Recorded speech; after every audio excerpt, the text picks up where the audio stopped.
Hey,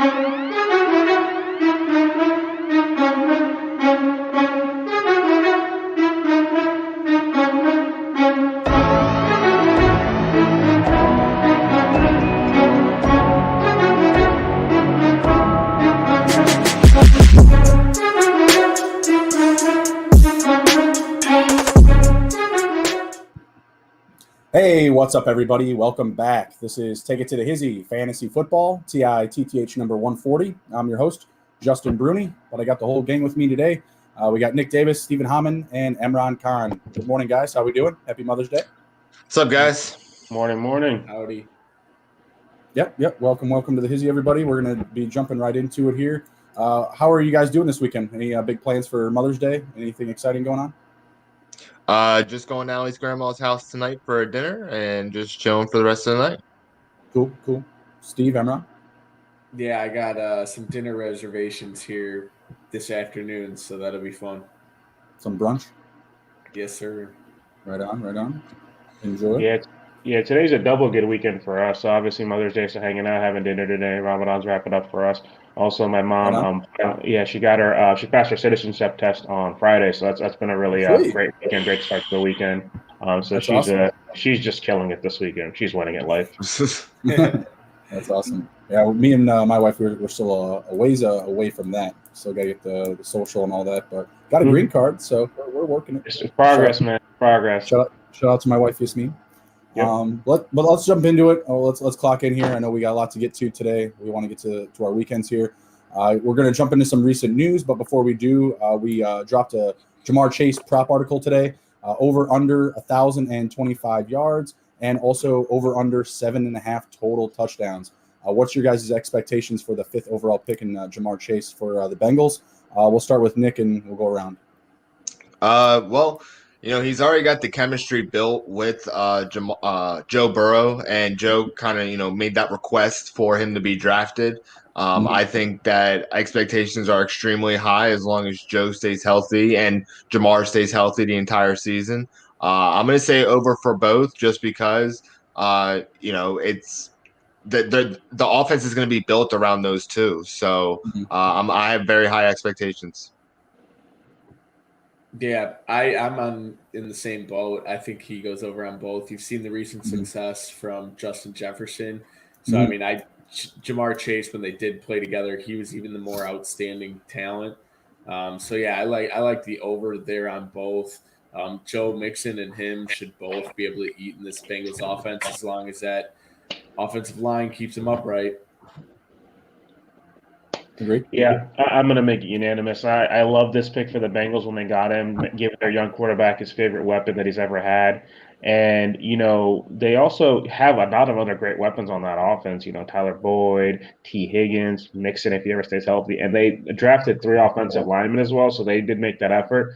I think this Bengals offense is going to be a ton of fun to watch this year. And also with the 17th game, I think that just makes it even easier. I know you mentioned that in the article too. I think it's like 5-6 less yards per game you need to average now to hit that. Yeah, absolutely. And there's just always that opportunity with the extra game to, go off for a big number, right? To post like a 100-yard plus receiving game. And I feel like those opportunities are going to be bountiful for Ja'Marr Chase. I think that he's actually going to be coming into the season the number 2 guy. And I don't think the Bengals necessarily show that card or show their hand because, they want to keep teams preparing and scouting for Higgins and Boyd because they're there. There's more tape on them in the NFL. They're more established in the offense. But Joe Burrow, for me, the volume is king, right? He averaged 40 passing attempts in his rookie season. I feel like there's some room for progression there for the passing volume.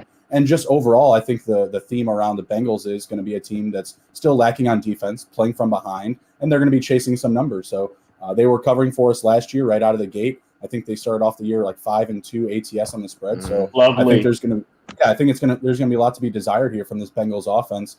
I saw someone respond to it saying, "Hey, I expect all of those guys to go over 1,000 receiving yards this year." So I think it's a little bit more questionable to go over the 7.5 receiving touchdowns as a rookie. We did just talk up a lot of other weapons in that offense. So, realistically, I would be more adamant about getting some money in on the yardage prop over the touchdown prop, just because I feel like that's a little bit more risky still. We could see, even a lot of usage for Joe Mixon in the red zone. They added some other guys in the running back room too. So we'll see what we get there, but it sounds like we're all very excited about Ja'Marr Chase. hammer the overs on those yardage props and touchdown props early on, we could see some line movement where that number cranks just because so many people get involved. So, but let's dive into some recent news and get some takes from what's going on around the league. First up, we've got Kerryon Johnson getting signed by the Philadelphia Eagles, really clouding up the running back room there. We've got Miles Sanders. They drafted Kenneth Gainwell in the 5th round. They already have Boston Scott there and Kerryon Johnson. With the addition of Kerryon Johnson, are you guys worried at all about drafting one of these running backs, whether it be Miles Sanders early on or Kenneth Gainwell at value? We'll start with Nick and we'll go around. Really, just who do you prefer here, or are you avoiding the situation altogether? I mean, I'm not too concerned. He couldn't even take control in Detroit, and I wasn't really happy with his production in any kind of way. Miles Sanders, he does have the ability, but he didn't have the production. But the entire offense struggled last year. Right now, it's kind of a situation that I'm going to try to avoid if I can. I'll definitely be looking elsewhere besides Philadelphia's backfield. Yeah, so I thought Kenny Gainwell, he was one of my guys, depending on where he landed. I like the talent he has. He is able to unseat Antonio Gibson when he was there, made him play wide receiver, and we've seen what Antonio Gibson has done in the NFL. He looks like a stud. But Kerryon, I think it hurts more like maybe Boston Scott, Jordan Howard. I don't think Miles Sanders necessarily is going to take a huge hit from this. I think there was something. Miles Sanders was RB4 when Jalen Hurts finally took over for the Eagles. So I don't see Kerryon Johnson being able to make too many waves. Yeah, I agree. I'm not sure if he's even going to make the roster. I think he got cut. Let's add him. We'll see what he looks like in preseason. It's a really crowded back room. A running back room. And what I'm worried about is this is also a new coach coming in and a new offense. He didn't really draft Miles Sanders right, so he's not really wedded to him. I think Miles Sanders is really talented. Personally, for me in the draft, I'm going to let him come to me. I'm not going to, overreach for him or anything like that. Last year, I was really excited for him. Late first round, early second round. This year, I probably won't have him on any of my teams because I don't feel comfortable taking him past earlier than maybe around 3 or 4, and that maybe somebody else will probably take him by then. Yeah, I'm actually going to avoid Miles Sanders this year, but I don't want to completely avoid that backfield. I'm really interested in Kenny Gainwell. I see a lot of Austin Eckler and maybe even a little bit of Nyheim Hines in this gentleman. He's a dual threat running back, and the way that Sirianni has utilized both of those running backs in the past on the Colts and with the Chargers, I feel like that's what his comp is going to be coming into this specific situation with a landing spot with the Eagles. I feel like he is going to eat into Miles Sanders' role here as Hurts is looking for targets. Look at the wide receivers they have right now. Like it's not that impressive, right? So who's going to be the number one receiver there? I feel like it's going to wind up being one of these running backs. And Miles Sanders has also had issues just staying healthy. So for his draft stock as early as he's going, especially right now, if you're getting into, like best ball leagues or dynasty leagues or anything like that, I don't see the upward projection or trajectory for Miles Sanders anymore. I mean, the way that things look right now, I'm just not comfortable with the Eagles in general. Wide receivers, Hurts, the running backs, other than some upside from Gainwell, I'm going to be looking to stay away. You guys have anything to wrap that up there? No. Kind of a snooze to me. Yeah, I mean, Kerryon Johnson, like Emron said, this could be a very easy cut, come the end of preseason. Who do you guys think last, Jordan Howard or Kerryon Johnson? I feel like they're just one of the same. I think I like the upside more of Kerryon Johnson. Same. And they know what they have in Jordan Howard. He's been there before. This is his second stint with the Eagles. And he's a one-trick pony, short yardage. Yeah, I would say Jordan Howard probably ends up staying just because Kerryon Johnson can't take control of the position. He's kind of been very disappointing. He's had flashes. His potential is tantalizing, but putting it into practice hasn't exactly came his way. Sure. Yeah, it could just be a dart throw from the Eagles. Between the two, I would still go with Kerryon just because he's still a little bit younger. Maybe a little. Maybe the legs are a little fresher. But let's move on. We've got some info on Trey Lance. They're saying that he could be in the lineup more sooner than later. He could be used as a poor man's, Taysom Hill, if they want to just, start including him on some packages and getting him involved and making sure that he's progressing. So with all this information coming out, buy or sell, or give me the over under, I should say, Jimmy Garoppolo, 5.5 games. We'll start with Nick and we'll go around. I think it's going to be over. I think they're going to give him a chance because, like, right now you're like, man, they should have traded him during the draft, if anything, to try and get something out of him. But it seems like they're going to have to, maybe force other teams have to go through, some struggles and see what they have and, find a demand for it. And I think that he's probably going to be moved at the trade deadline. So I'm going to say over 5.5 games. Okay. Steve? Yeah, I don't know. This one's really, really tough. It's also, does he stay healthy for 6 games this year? That's been a huge issue for him. But I mean, it's tough because I want to say under, but I mean, he's going to have the job, and Trey Lance will just be rolled out later in the season. So I guess I'll agree with Nick. I'll take the over. Yeah, I want to take the over, mainly because Trey Lance, of all the quarterbacks that were drafted in the first round, in my opinion, he's the least ready, coming from D2 and having just such few pass attempts. I think he really needs that time to sit and get ready. So barring injury to Jimmy Garoppolo, and barring it being a serious one, I think he at least gets to 6 games. 6 starts, I should say, 6 starts. But I could see them using him, Lance, in some of those packages. I know the article you mentioned, the Colin Kaepernick packages they used about a decade ago. He's got a really good arm. He's very mobile. Would not be surprised to see him do that. I think he's going to get on the field early, and I think the Niners in general are just going to be looking for that, that new look for the offense. They're in a very competitive division right now, and I think Garoppolo's leash is about 5 games. Like, if he's not getting it done, if they're 1-4 to start the year, or if at 6 games at 2-4, yeah, I think he's going to get pulled. But I think it's going to be more sooner than later. Like I said, in this division, you're looking now at Matt Stafford, Kyler Murray, Russell Wilson still, right? Didn't leave. So it's going to be very competitive. The rest of the division has anteed up, and I feel like they're going to need to get that new look offense rolling early and often. Give Lance the opportunity not to just take the job, but to really progress so that they can make a run this year. I'm not sure Jimmy gives them that look, and I'm not sure they believe that either. I haven't heard so many Jimmy Garoppolo trade rumors more than the past 2 weeks than we've heard, in the past 2 years, right? So a lot of banter there for the Niners. I'm going to take Jimmy Garoppolo under the 5.5. And you know what? We'll go into this next guy. I feel like he would be a good fit for the Niners because I don't really feel like the weapons there are really that explosive, especially in the receivers. We got a lot of gadget guys, but what do you guys think about D.D. Westbrook and where he should be landing right now? Is the Niners a viable option? I feel like they've got the room for him. We'll start with Nick and go around.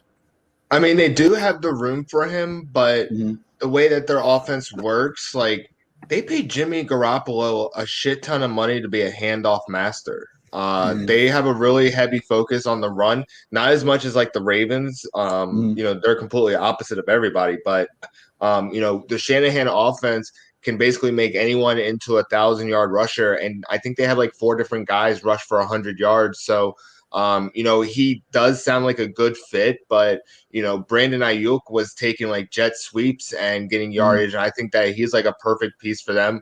I don't think they really need D.D. Westbrook, but because his price tag is so low, he would be a good fit there. See if he could pop off and provide like a receiving threat, strictly receiving threat for them besides Kittle. Yeah, absolutely. Steve? Yeah, I don't know necessarily if I love the fit with the 49ers. I think maybe if they want to add him as some depth, because we've seen Deebo Samuel, who's an immense talent when he's playing, but he struggles to stay on the field for 16, 17 games like we're going to have. Ayuk, I really like Ayuk. I think that he could be it, but I guess if you're just trying to add some depth, D.D. Westbrook is very serviceable in that respect. Yes, I also don't really like the fit in San Francisco. A team that I'd be sneaky watching for Westbrook would be the Kansas City Chiefs. They were trying to add a lot of weapons in the offseason. They lost Sammy Watkins to their room. They weren't able to get Juju. I know they were trying in the draft. They ended up trading for Orlando Brown. But I think he would make a lot of sense as like a third, actually probably a 4th option when you count in Travis Kelce. He had a couple good years in Jacksonville, back-to-back 66 catch years. So he can be a good target coming off a knee injury. So I think him being in that role as the 4th option, 5th option on a team, I think that would be a good fit for him. Yeah, I agree. I like the Chiefs a lot. I also like the Chargers and the Saints. Pass-heavy offenses just could use another weapon, especially the Saints. Like, are we all really comfortable with Traquan Smith coming in as like the legit number 2? I don't think so. With the Chargers, I mean, I like obviously Allen Williams, even Jalen Guyton, but just for this pass-heavy offense, almost as a strategy to not let the Chiefs have them, right? Because they need the depth probably a little bit more. But I feel like that's going to be a very competitive division this year. So, yeah, Chargers, go out and get another weapon. Did you guys have any other landing spots for him, Nick or Steve? No. Those all sound like some good spots for him. Yeah, maybe a dart throw the Patriots. That's the only Okay. place I can really feel. Okay. How about the Patriots grab this next guy, Zach Ertz? We get another tight end in there. Zach Ertz obviously still on the trading block, hasn't been moved yet. Could we see Zach Ertz move soon? And what's a good landing spot for him? We'll start with Nick again and go around.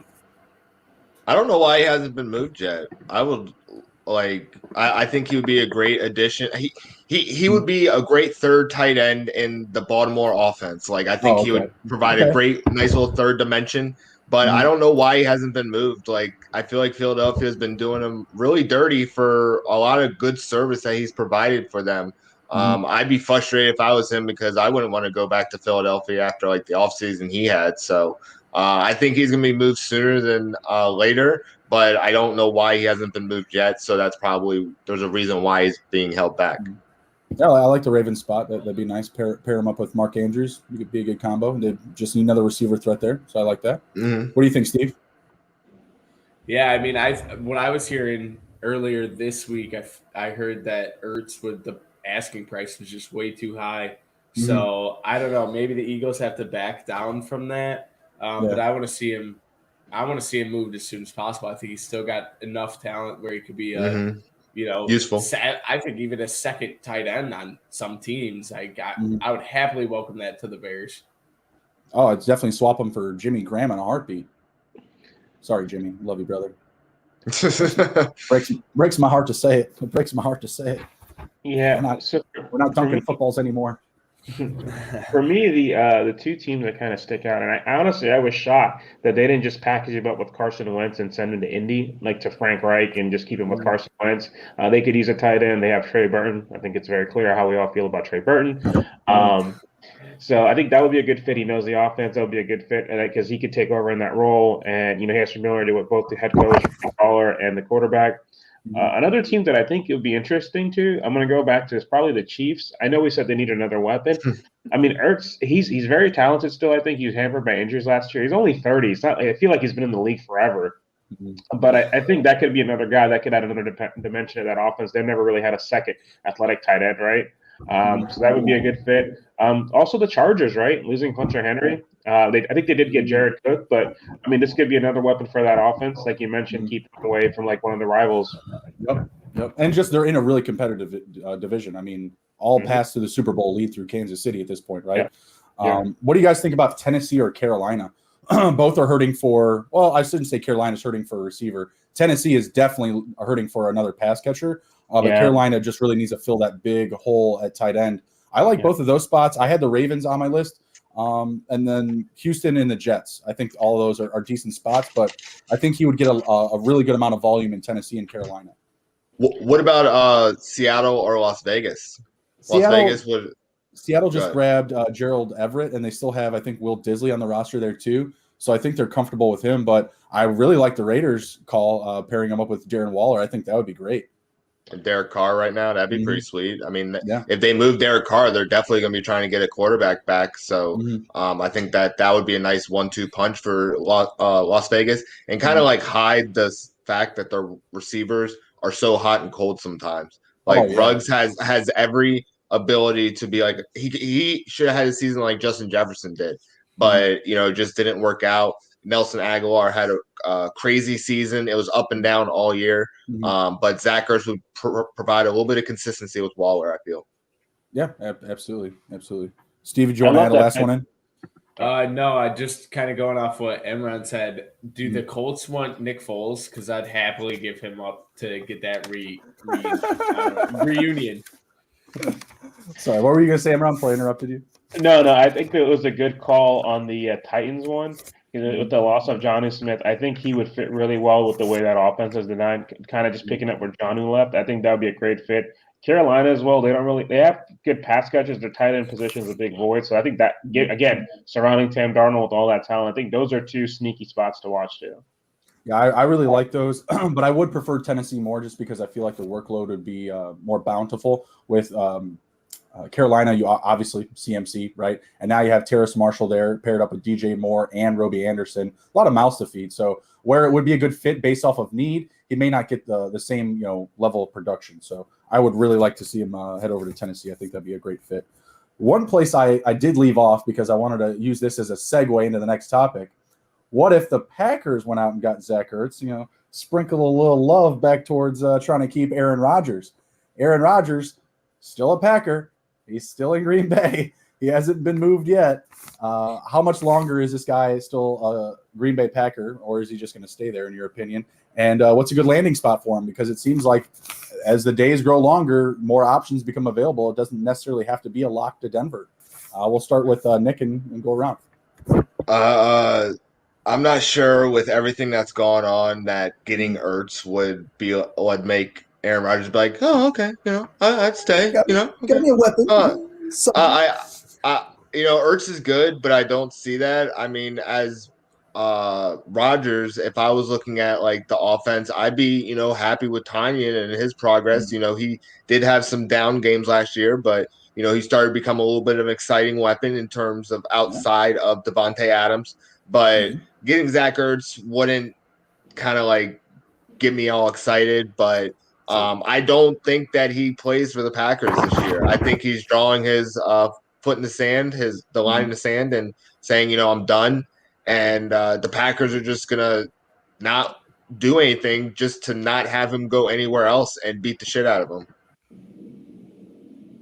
Yeah, I think anymore we're seeing quarterbacks have all the control. I mean, we've seen this now with Deshaun. We saw a little bit with Russ. I think Russ just wanted more say in the offense.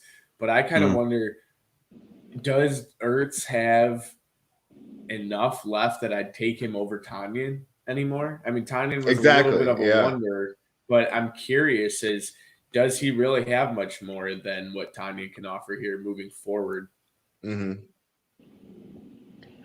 Yeah, guys, I think Aaron Rodgers is going to be gone. I think one of the things I was listening to, one of the podcasts I listened to, it's a Bears podcast, but I think he made a good point is maybe one of the reasons Rodgers is pissed is not necessarily they took Jordan Love, but they took a quarterback who sucks. Like this guy was the third stringer all year. He was never active, like all the other examples you can think of, like when Rodgers backed up Favre, he backed up Favre. So maybe that's another thing. Like, okay, I understand you have to replace me, but you picked this guy. Like he can't. Like it was just a wasted pick. And because I know I've also read they tried to, one of the things he was upset about was the contract. They tried to make him the highest player in the NFL, paid player in the NFL, and he turned that down. So it's not a money thing. It sounds like it's really personal. He really doesn't like Gutekunst. So, I don't see him going there. And as far as, potential destinations, God, if he goes to Broncos, I'm really going to hate him because I think it's Peyton Manning all over again. That team is one of the, I don't want to say stacked rosters, but they are a very talented roster that's really a quarterback away. I think if he were to go there, I think Kansas City would have a really big problem on their hands. I agree. So other than Denver, and I agree with you about like the other stuff, like I don't think he's going to be there this year. I think his flag is planted. He's out. We're getting like reports from like ex-teammates and people like that, like, oh, it could be repaired. I don't think so. And the contract I think is very telling, but not just Denver, but I would also say the Patriots and the Dolphins are ready right now. They've got every little piece you need to make a Super Bowl run. The words you used, quarterback away. I mean, those two just bing, bing, bing, big blinky lights to me. Obviously, Denver, I mean, it's his preferred spot.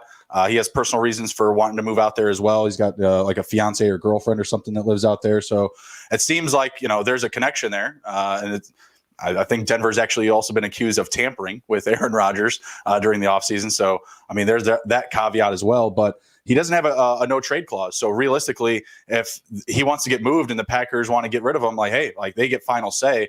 They're really in the driver's seat here. But do you guys really think like the Packers are a team that's going to be like, yeah, go ahead, retire? We're not, just go ahead, retire. Yes. I mean, he still won them a Super Bowl. Yes, absolutely. I mean, I don't understand why they're playing this game of chicken right now after he literally just won the MVP. Like, it just doesn't make any sense. I'm very disappointed in what I'm seeing. They don't even have an owner. They're a publicly traded team. Like, you can buy a stock on them. So this is really not going to make their stockholders happy about this stuff. So I see the GM, if this completely blows up in his face, he's out next year because this is ridiculous. Like, I would not want my franchise quarterback, like, at odds with the front office. I think this is something where you see, to your point, Nick, like not having an owner, that is detrimental to the team in this way because no one has to necessarily have accountability and say, hey, you know what, I'm flying on a jet to go talk to Aaron and get this done. I mean, I think it's something Mark Murphy up there as team president. Yeah, and I mean, I'm assuming that he's kind of doing that role, but not having an owner. Pat McAfee actually touched on it this week, and that was really interesting to me where you would not, at least with the Texans in their situation, you have McNair who will, I hope he's trying to smooth some things over with Deshaun, but I also, who knows what's going on with that situation. Trying to hustle him. Believe me, buddy, I got more dirt on you. We just started. Seriously. So the other thing I was going to say, Justin, you were saying, could this actually happen where they would let him retire? I really think this is starting to give me some vibes of Carson Palmer on the Bengals, where he refused to play and he actually retired for like half the season and got traded to the Raiders. I can see something like that happening because Rodgers is very petty, but also the Packers, you drafted Jordan Love, right, to be the eventual replacement in 2 years when Rodgers' contract ran out. It's happening a year early. You potentially could get 3 first-round picks for him. They were idiots for not trading him last week. He doesn't want to be there. You plan to move on from it anyways next year and probably not get anything. Why did you not just take all those draft picks? Because you could have really retooled this year, and whether it's take a quarterback or surround Jordan Love, it's I don't think he's playing. I think he might sit out the first couple of games to force their hand, but I think they missed a golden opportunity just to get a bunch of picks and just end this thing. Yeah, and it sounds like they're really confident in Jordan Love too, and I don't know why. Like, that's all we were hearing around the draft. It was like, oh, the Packers, they don't need a quarterback in return. They're just looking for the best deal, the best offer for him right now. If this is actually going to happen, and I don't know how they turned down all those offers. 3 first-round picks, talent at whatever position they wanted, whether it was a receiver, a lineman, someone on defense, and these other teams that I mentioned too, like the Dolphins and the Patriots, they've got other weapons to move. Like we heard Stephon Gilmore's name thrown out there a little bit during the trade deadline, during this offseason, that he could be moved. If they threw in a chip like that, like how could they say no? Plus some picks, maybe a Mac Jones or, a Cam Newton just to shore up as a backup or whatever. They probably wouldn't do Mac Jones if they really believe in Love, but you know what I mean? Like, I just don't understand why they haven't pulled the trigger on something yet, because the offers, they're going to get, the quality is going to get less as we go along here. The more times you say no to all those picks, like, what are people supposed to turn around and offer you? So I really don't understand the obsession with Jordan Love. We saw highlights last year of him not being able to hit guys in the flat, like you said, Emron, Aaron Rodgers just wasn't impressed with the pick that they, took on to replace him. Like, you expect me to coach up this kid? Like, you expect me to take on that role? And I don't even have a new contract yet. Like, it's pretty ridiculous. So, and like you said, writing's on the wall with the rejection of the new offer. Mm-hmm. All right, let's move on. Would you rather have? Go ahead. Okay. Would you rather have Drew Lock or Jordan Love? I'm kind of curious on that. Drew Lock. Yeah, and I'm not that big a fan. Himself? I've seen Drew Lock have some good games in the NFL. I've seen him have good games. I love the fact that they wouldn't make him a backup, like just a backup in one game last year, in one game for first round pick. That's alarming. Yeah, and they moved up for it too. Like, it was just absolutely crazy. Well, they didn't need to. It's just a terrible thing to do to Packer fans too. Like last week, I don't know, me, Emron, and Steve were all probably sitting there like waiting for the Bears to select Mac Jones like a bunch of idiots. But we got it right. Obviously, we failed at doing this before. Oh, I don't feel bad for the Packers, dude. 30 years of Favre and Rodgers, screw them.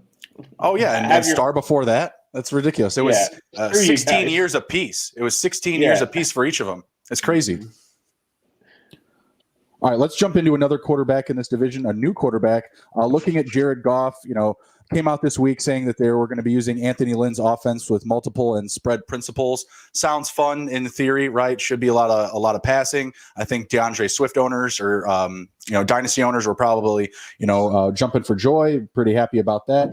But obviously the weapons there, they're not overwhelming for receivers.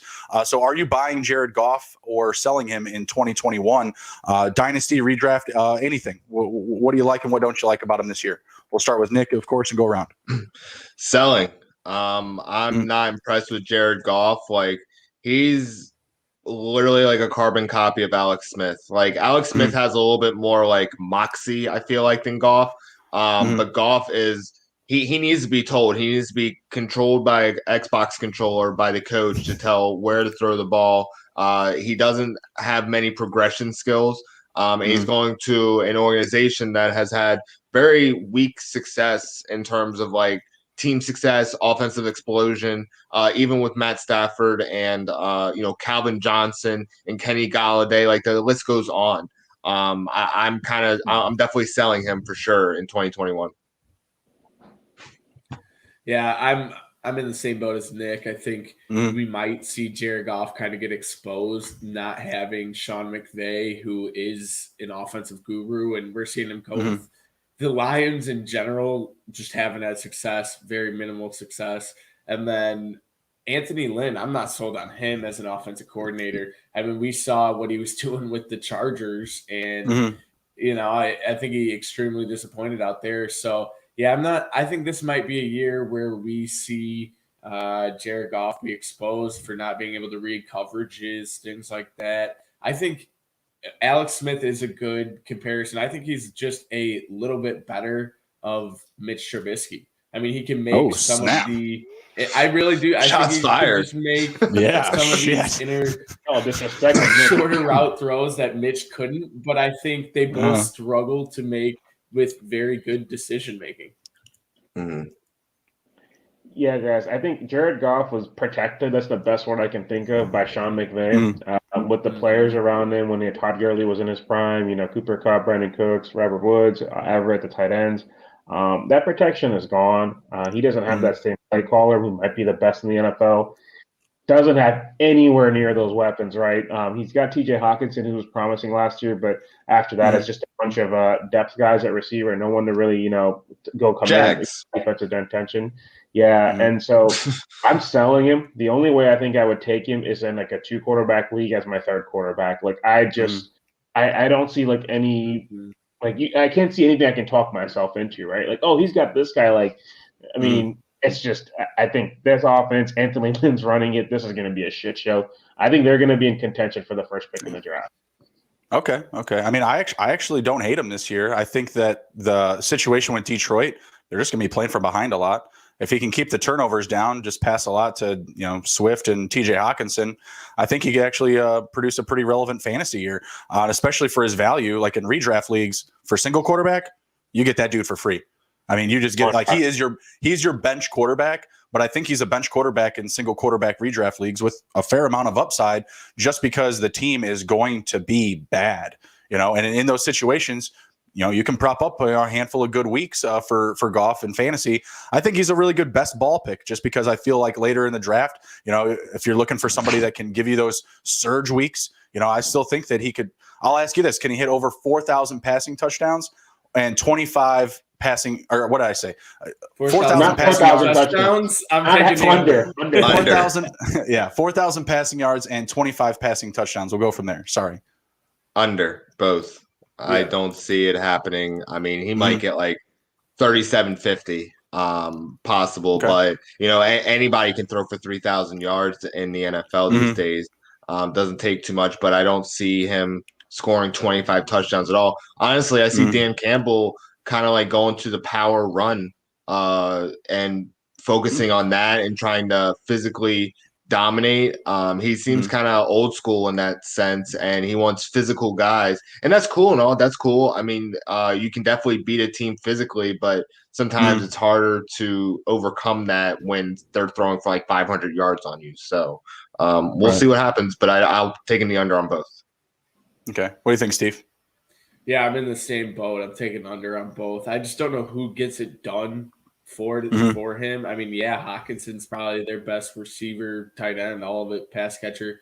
I do think that they kind of go to a more of a power run with Dan Campbell. You got to pray for the other team's kneecaps because they're just going to grind it out and just get after it. So I really think that, yeah, there's no shot he can hit 4,000. No shot. All right. What do you got, Emron? No, I'm going to say no. And because Goff's also not the most, sturdiest of quarterbacks as well. I wouldn't surprised to see him in a few games. I just think there's only so much you can throw to DeAndre Swift and TJ Hawkinson to get to 4,000 yards. So I think he's going to probably be in the low 3,000s. Well, I like the power run talk. I do think that's going to be a concentration. They added Jamal Williams there, who's been very serviceable for the Packers. They also drafted Jamar Jefferson, I think, with their last pick or second to last pick, which I think is very good value. The receiver situation, just so that we're clear on it, it's not great. It's pretty bad.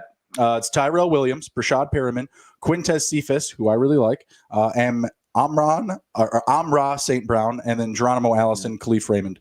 It's a big blurb of just meh, right? Just like no one really that overwhelmed. Sure. I mean, Amon-Ra could come on. Obviously, I think there's a lot of Detroit fans that are excited about him. And they also added just a couple of days ago Darren Fells too to the tight end room with T.J. Hawkinson. It's a chess piece if we're playing chess.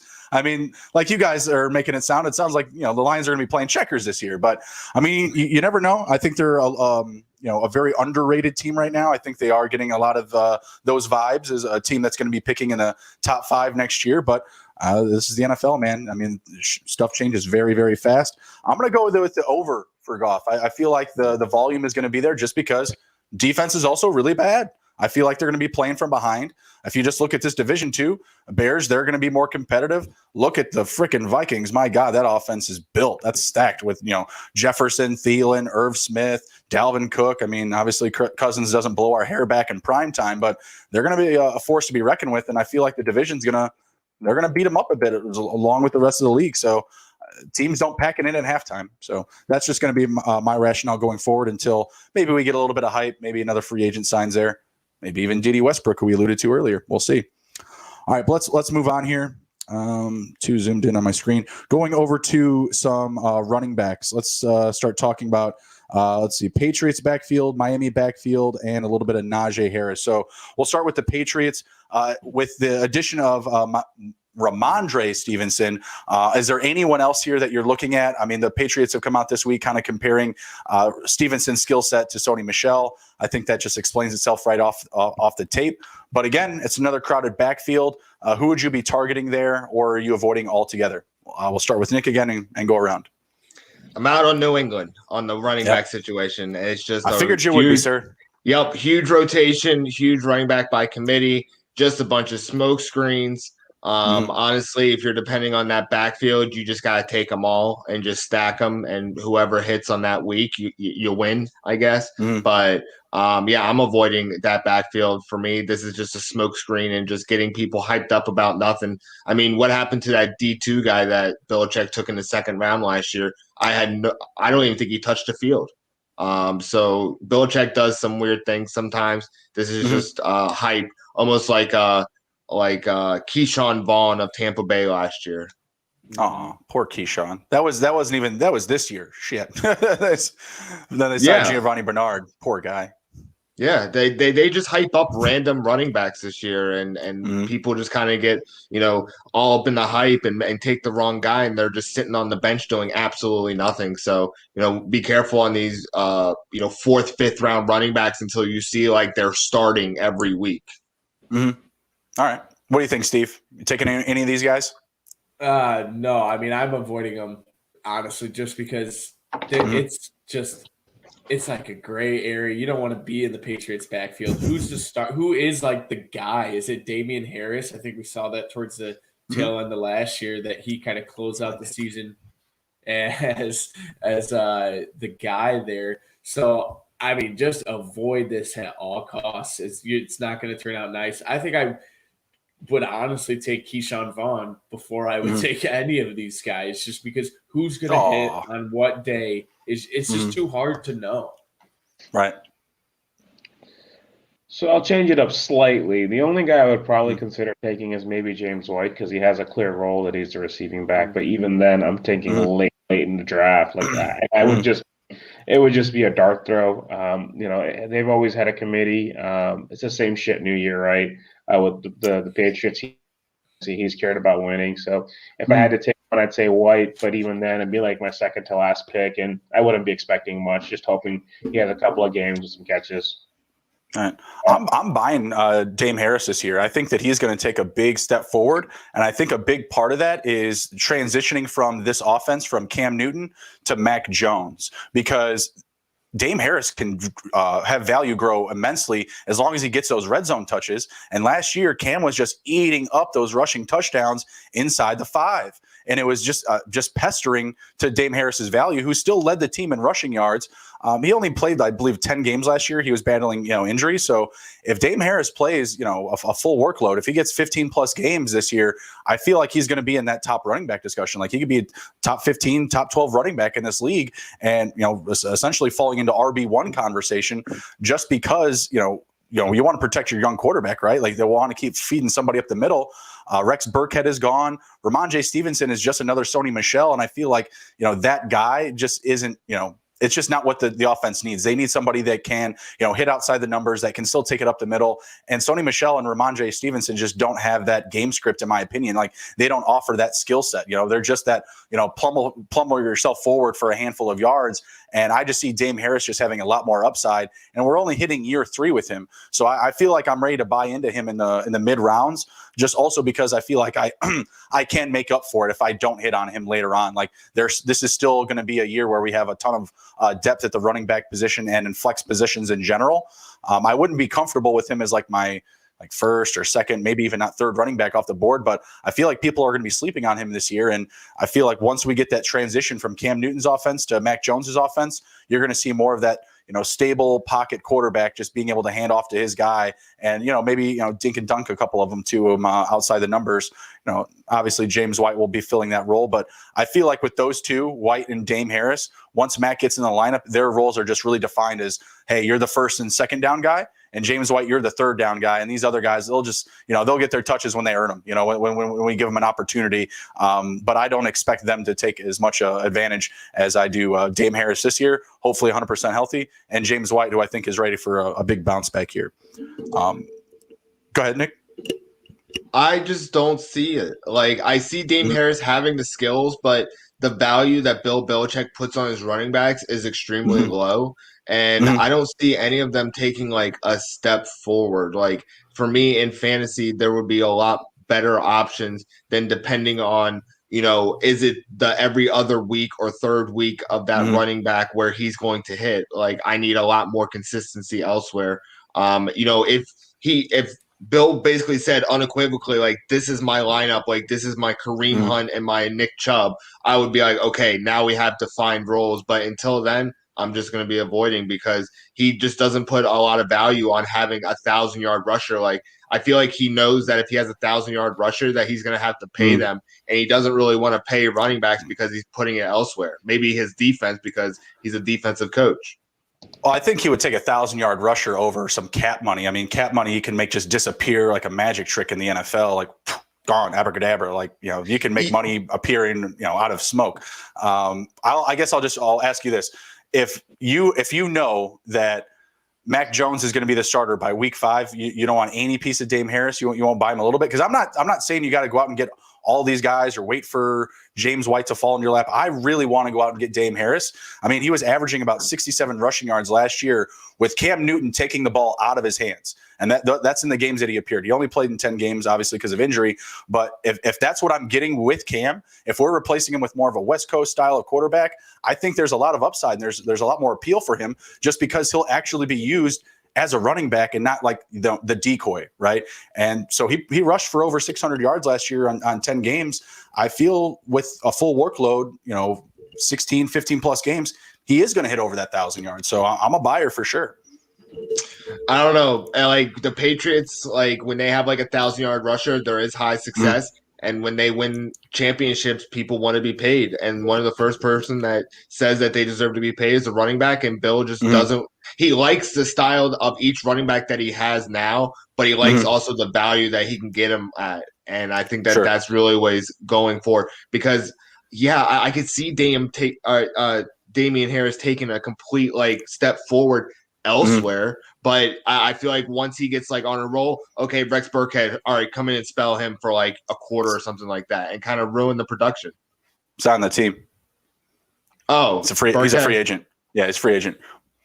Okay. Well, one less running back, but still, it's just too much of a country for me. Helps, for sure. So you're saying there's a chance. Why can't Sony Michel be this runner for them, though? Yeah, why is it having to go all the way down to Dame here? And, hey, I do think that with us can't stay healthy. What he's been given, Dame Harris has been a serviceable running back. So it's not a knock to talent on him at all. It's more of fit and everything out there. But Sony Michel was drafted before Nick Chubb. Why is he not the guy that you're just pounding through the tackles? They're saying Ramondre Stevenson could challenge Sony Michel's roster spot. Not just for touches, but Sony Michel could be cut. I mean, drafted ahead of Nick Chubb, like you said, completely underwhelming performances. What you guys have been saying, essentially, not staying away from this backfield, because all of these guys have been inconsistent. Dame Harris, when he's been there so far, obviously the opportunities have been limited. He's been good and consistent. I mean, I feel like a lot of these guys are rhythm running backs that they need to have, I'm saying in today's NFL, maybe 15 to 20 carries, and they're really not getting that. And running backs are one position in the NFL where you truly do need a rhythm outside of the quarterback because wide receivers, I mean, we've seen Randy Moss go for 3 catches, 3 touchdowns, and 160 yards. They don't need a rhythm. They just need the ball thrown to them once. But running backs, inconsistency comes from not having the confidence that this is actually your rock to carry. And I feel like that's what's plaguing a lot of these running backs in that room. So last season, just really quick, 1, 2, 3. He had 3 games over 15 touches, but most games he had at least 10. There was only 1 game he didn't have at least 10 rushing attempts. Doesn't really get any targets in the passing game, but again, that's not his role. That's what I'm saying this year with Mac Jones coming in, who I expect to be the starter. And I don't know, a handful of weeks, a little bit more than a handful of weeks, maybe even less, just because I feel like he's going to give the offense more upside and just a better overall look and be able to deliver to his receivers, unlike Cam Newton. And he's had a couple of big games. He had 3 100 plus rushing games. The rushing touchdowns is what just kept tanking his value because they would get into the red zone. He would be on the field. But Cam Newton, he led the team in rushing touchdowns. What do you have, 12 rushing touchdowns last year as a quarterback? 14, excuse me. He had more rushing touchdowns than he did passing touchdowns last year, right, Imran? Almost double, yeah. Yeah, that's ridiculous. That's not what we want out of our quarterback. I mean, Lamar Jackson can do better than that, and he's the guy that gets called the running back quarterback in this league, right? And he still passes for more touchdowns than he runs in. So, this offense, I feel like is just going to is going to be much more finely tuned with Mac Jones, and just kind of gets back to the game plan and game script that Bill has been able to put out every single year, and maybe something that he's a little bit more comfortable with rather than all these wildcat formations and just coming up with trick plays, because Cam Newton couldn't do it. And I don't think any of us are going to buy that Mac Jones is that guy to run that type of system. Yeah, that's why they drafted him. Yeah, he's right, mobile, He looks like a complete athlete. Instead of he's almost in that Ben Askren mode. But I wish him the best under Belichick. I feel like Belichick got the guy that he wanted, to be completely honest. But Bill doesn't need he doesn't need a Patrick Mahomes to be successful. He took Tom Brady and made him one of the greatest quarterbacks of all time. Not saying that Tom Brady doesn't have the wherewithal to try and work hard and be really good, but it wasn't like he was blessed with all this, innate talent, So that's how I feel. All right, well, let's move on. We'll jump into the next running back room. That was a good debate, and we'll definitely revisit it with the Patriots. I think that Dame Harris is going to be that guy for them. Just cream rising to the top, essentially. I think all these other guys back there will get their, minute opportunities, like you guys were talking about. We should make it a bet. Something consistent. We will not. We're going to wait a while to make more bets. No, we got some people that still need to pay out bets. Of course, but I'm just saying, that would be a great bet for this season, because that's a pretty strong topic for this show for us, because we all have pretty radical opinions on it. Absolutely, absolutely. So let's jump down to Miami. Let's jump into some Myles Gaskin talk. I got some props for him. He was able to survive this NFL draft without any like elite running backs getting added. I think they added a guy in the 7th or 6th round. Name is escaping me, but it looks like coming in, it's going to be all Myles Gaskin, maybe some Salvon Ahmed, some who did they get? Malcolm Brown from the Rams. Brown. Yep. Malcolm Brown as well. I could see some of those guys getting sprinkled in, but I feel like to start the year, it's going to be the Myles Gaskin show until essentially gives a reason for the Dolphins to start bringing in these other guys or just rest opportunities. We'll start with Gaskin, 950 rushing yards and 5.5 receiving touchdowns, over under for both.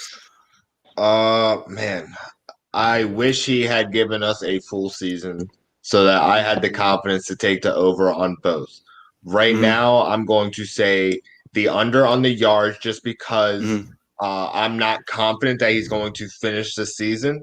But I do think that he is going to go over the passing touchdown mark. What was it, 5? No, it's rushing, 5.5.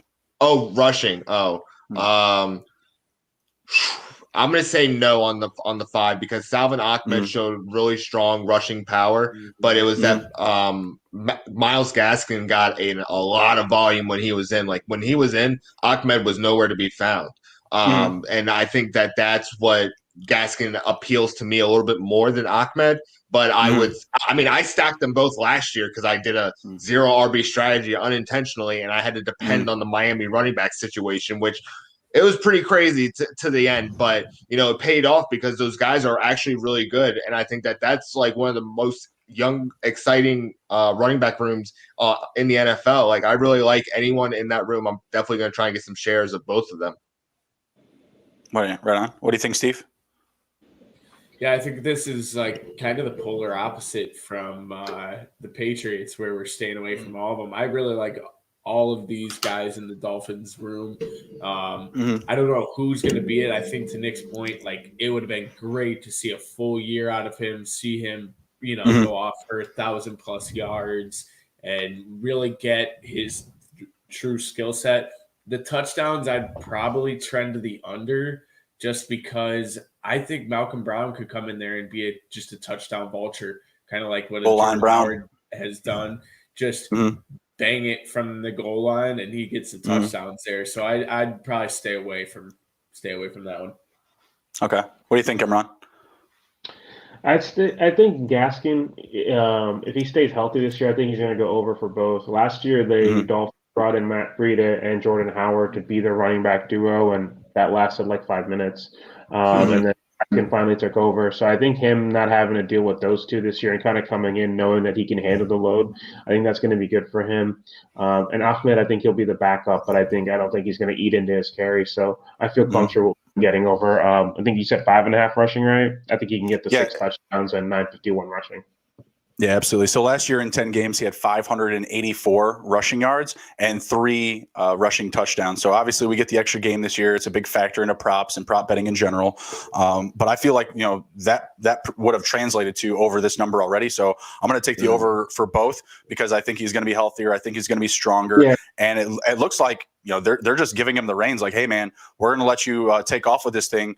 And until you give us a reason to sit you down for a little bit, the show is yours. Because look at that passing attack that they have.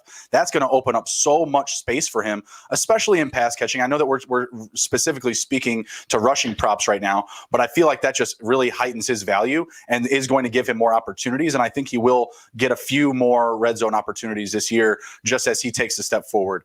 I could see Ahmed being that guy in the goal line. I would certainly prefer him over Malcolm Brown. But Steve, you're absolutely right. Like we've seen those games out of Malcolm Brown where we're sitting there looking for, some Cam Akers 1-yard touchdowns and like, hey, what the hell right now? Why did you just do that, Sean McVay? Why are you doing that, you silly son of a bitch? Anyways, yeah, I feel like the opportunity is going to be there for Gaskin. I'm gonna take the over for both. The 5.5. Obviously, I put that on there just because doubling the production from last year just barely gets him over. So I think that's a good number. We'll get some performance props, as we get closer to the start of the season. So I'll definitely be interested to revisit his numbers as we get closer. What is too soon for Myles Gaskin in your drafts? Like, last year, Nick, you alluded to, you were able to really hammer home the zero RB strategy. He was definitely like in that flavor, like in that zero zero running back space. I don't think he is going to be this year. I feel like he's like that 4th to 5th round type of guy. But when is too soon for you guys to take him? When are you reaching? Honestly, if you're making him your first running back, just because he needs to show me an entire year. Like having an extra game, yeah, it does affect betting and stuff like that and the props, but he's got to show me an entire year. He was a legit 3-down back last year. Like that's why I was really excited for him because I originally thought you said receiving touchdowns, and I was like, hammer that over because he was actually a great receiving threat last year. But it was rushing. Yeah, but no big deal. But he's a 3-down back, but that also means a lot of damage, and he's not the size of Derrick Henry. So I think that Salvin Ahmed is going to be used to spell him, but Myles Gaskins is going to get a lot of use this year. So yeah.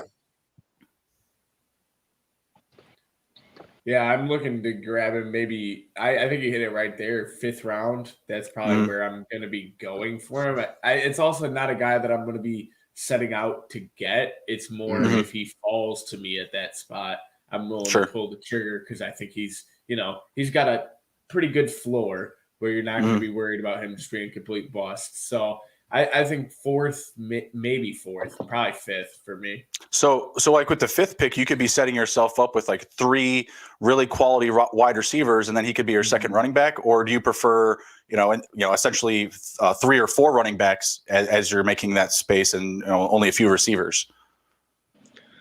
Probably more receivers because there's just more explosion in terms of like yardage. I mean, Justin Jefferson didn't exactly tear it up in terms of receptions, but in terms of yardage and touchdowns, he was up there and carried me in some weeks.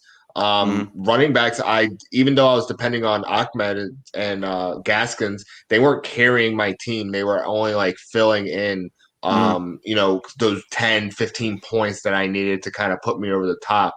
I would go more for the 3 wide receivers and then the 2 running backs right after. Gotcha. Yeah, for me, Emron.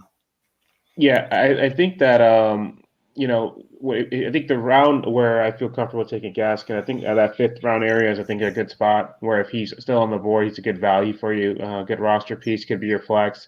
In the first few picks, you're probably just due to depth going to be better off with more wide receivers just because there's so many that are going to be productive in so many offenses.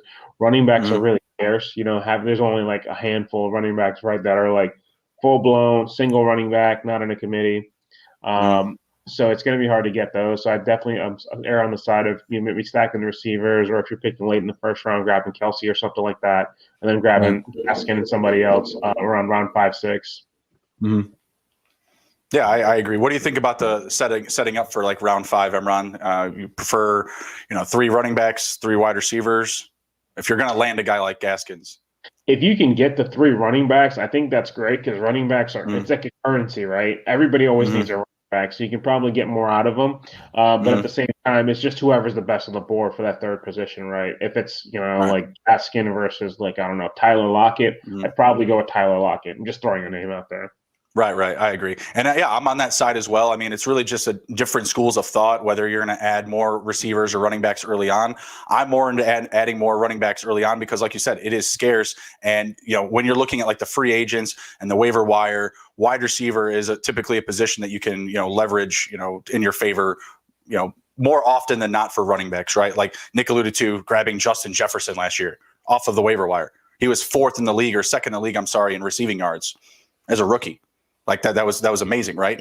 Tremendous value. And he still went with a 0 RB strategy and even landed another big hitting receiver. So it just goes to show you. But like to Nick's point, those really big hitters around the league, like, if you're running at wide receiver while everybody's running at running back, it's still not a bad thing because you're going to have those elite guys. Emron, who'd you have last year? You had like Michael Thomas. You had a bunch of receivers. Yeah, but it blew up. My team was just destroyed with injuries. I took Lamar early; he just didn't pan out. But I picked up Chase Claypool, and I traded him for Julio. But I think that's a good one. But who are your receivers? You had a stack. I lost Cortland Sutton. I had Cortland Sutton. I had Mike Evans. Yeah. I got him eventually. I had Chase Claypool. Mike Thomas too, right? Yep. Yeah, so Mike Thomas, Mike Evans.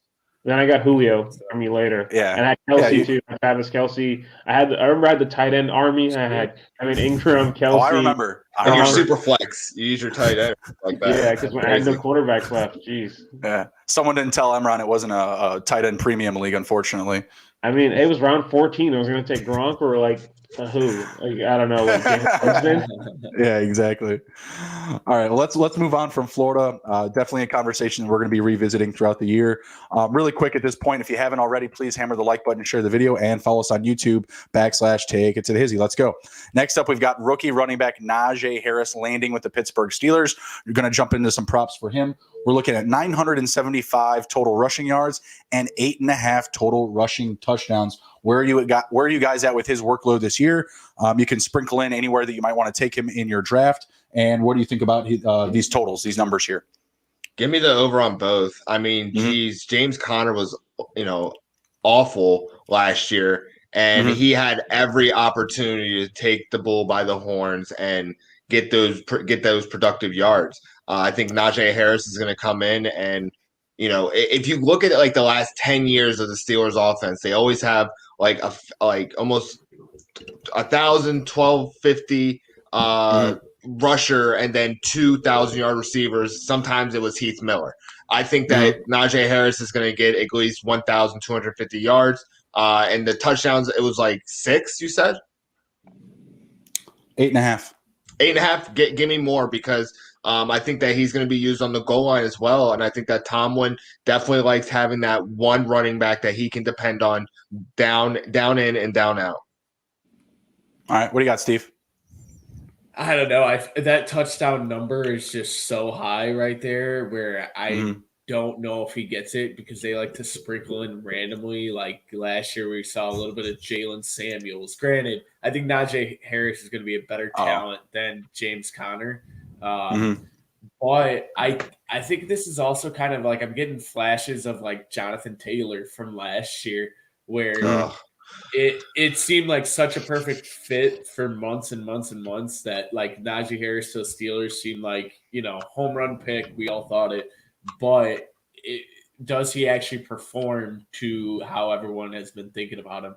So what was the number for rushing yards? 975. So he has to hit 976. Oh. Yeah, I like that. I like the over on rushing yards, under on touchdowns. Okay, fair enough. What do you think, Emron? I'm taking over on both. The Steelers, took him in the first round to draft. So obviously they had the highest grade on him of anybody on the board. And that the offense, since Le'Veon Bell left, has really been starving for running back that's a difference maker. And Harris has size, speed, he can catch the ball. So I think they're going to really feature him in this running game, especially with Ben getting a little bit older. They didn't really do enough for the offensive line for my liking. So maybe their way of handling that is running the offense through Najee Harris. So I think he can, the way he's built, I think he can hit both of those. I think he could be in line for a big rookie season. Yeah, I'm going over on both. I feel like the opportunities are going to be there plenty to hit both numbers, right? The rushing yards is just from the general volume. I know we keep saying, that we have the extra game, but 17 games, that's really just not that big a number for running backs anymore. Only 975, especially a guy that could easily have 250, 275 plus touches as a rookie.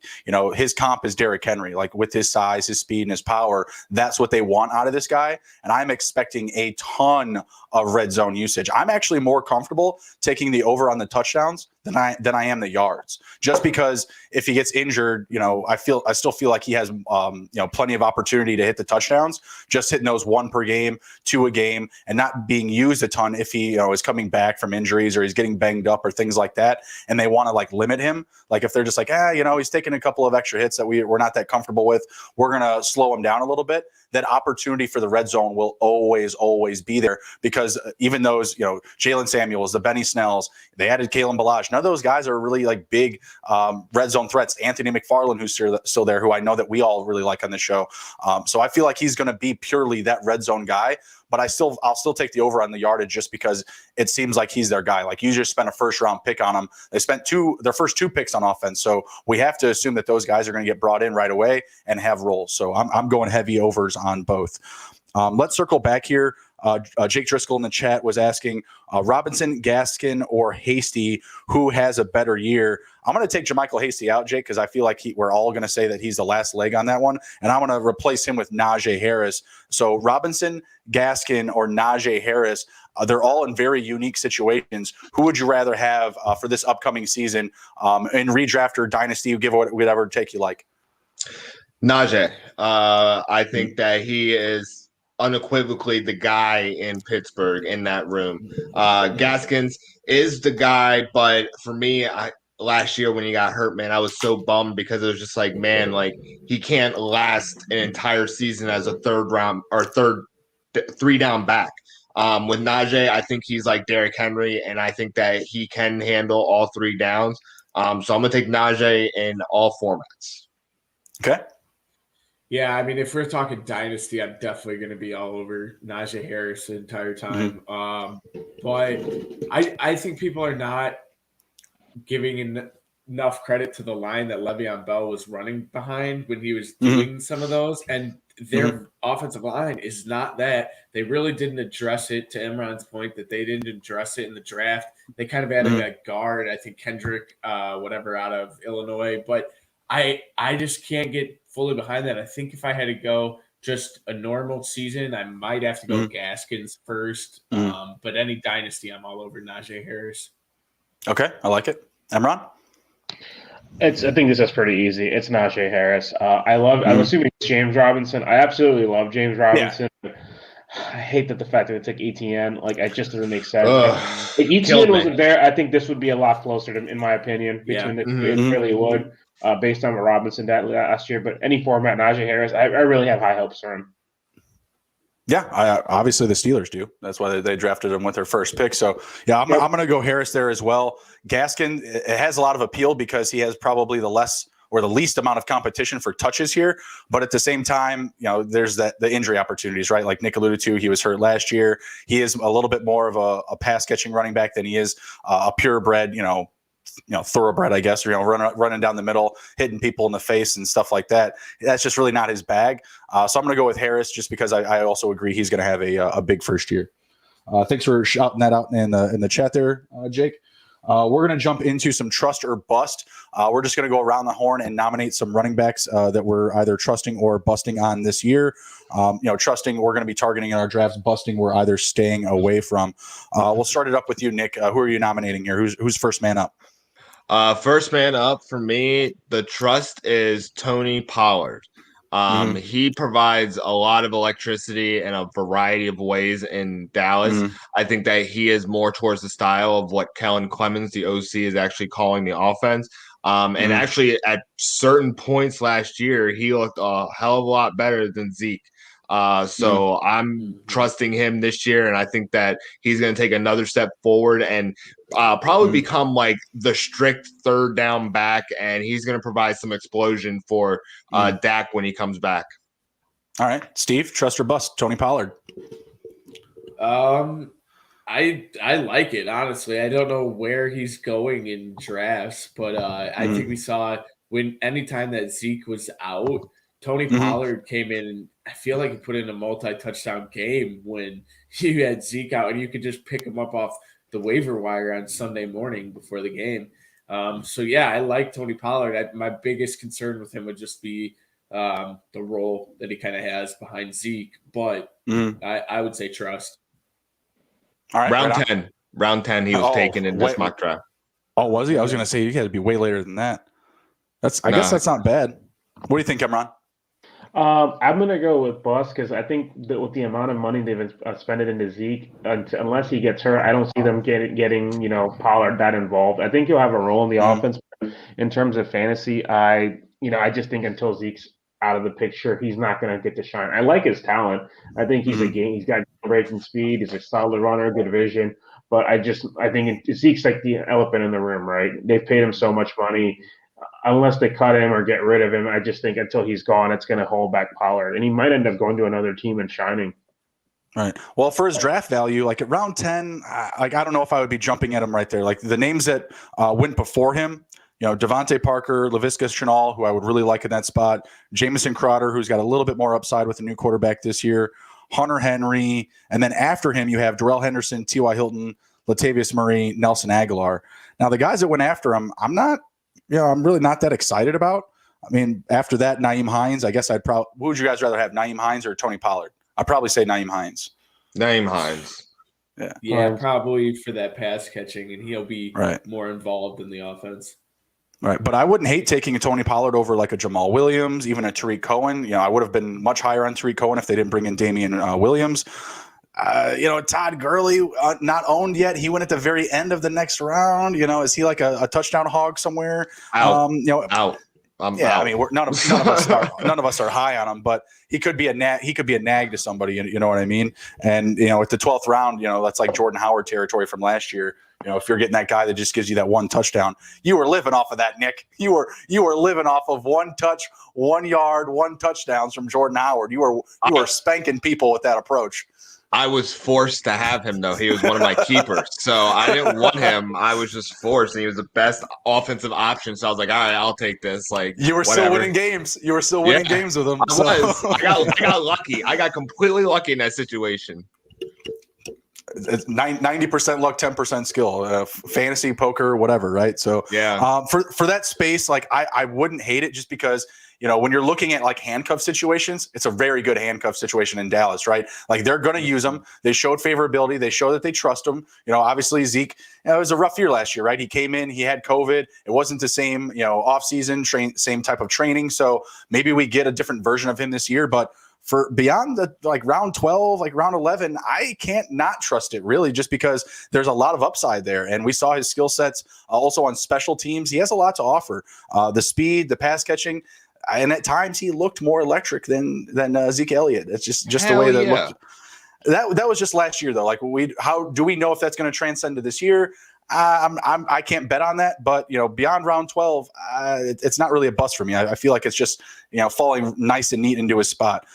Beyond round 10, I think is way, way too much of a reach unless you're really comfortable about the pieces that you have and you've already rostered Zeke Elliott.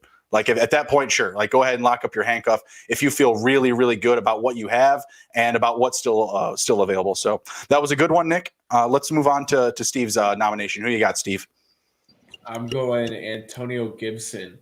Okay. I really, really like him. I like how Rivera uses him for the Redskins. I think it's very similar to how he would use Christian McCaffrey down in Carolina. Great pass catching back. I think he could literally be one of the top running backs this year. All right. Emron, trust or bust Antonio Gibson? That's another guy I'm going to trust as well. It took him a couple games last year to kind of take over the reins, but when he did, he didn't look back. And I love the fact that they just kept feeding him when they got in the red zone. Like, this is our guy. Let's feed him. Yep. 14 touchdowns was impressive. I think he'll get more rushing yards this year. He was kind of low on the attempts and yardage last year, but him coming into the season as the guy, absolutely love it. Trust. I was banging that drum twice on Tuesdays last year. Antonio Gibson was like my preseason rookie running back guy. So yeah, definitely all in on Gibson this year. I was trying to make just stupid, outlandish trades for Antonio Gibson last year just because I was trying to tank on the season. I wanted him so bad. I'm all in on him. Nothing but trust for this guy. I agree with you. Takes a step forward in rushing yards. Should still be like this, same type of volume for rushing touchdowns. And we have to love what the Washington football team has done around him, right? Upgraded the quarterback, upgraded at wide receiver. I absolutely love what they got going on here. We're all going to be probably a lot higher on Logan Thomas coming into this year. They got plenty of weapons. Give me all of Antonio Gibson this year. What do you think, Nick? Yeah, you're a retired football team fan. Yeah, I'm glad for him. I remember you said that he was going to be the next Matt Forte. It's always good to see somebody have success in Washington. It's just very scary that it could not be like sometimes it's not a sustained success. Like I remember when Alfred Morris came in and took the league by storm, and he was literally gone 2 years later. So I hope it continues. Isn't he like in like the top 10 for like football team rushing yards or something like that in a single season? I believe, yeah, because it was like 1,600. Okay. I know he broke some records there. Yeah, and they just disrespected him. But that was a different era. They got Ron Rivera there. I'm liking what he's doing there. It does seem like he's changing the culture a little bit. Honestly, if they took like a quarterback in the draft this year, Ron Rivera wasn't doing shit for the culture because Dan Snyder was just blowing it up. But they stayed the course with Rivera, so I do have very high hopes for Antonio Gibson for him. Yep, right on. Good pick, Steve. Who you got, Emron? I'm going to go with a homer. I'm going to go with David Montgomery. In his mock draft, we're looking at he went at round 5. Last year, when they finally got rid of Nick Foles, put in Mitch Trubisky, basically quarterback for pulse. He finished the season with 700 yards rushing, 8 total touchdowns in the last 7 games. He only missed 1 game last year.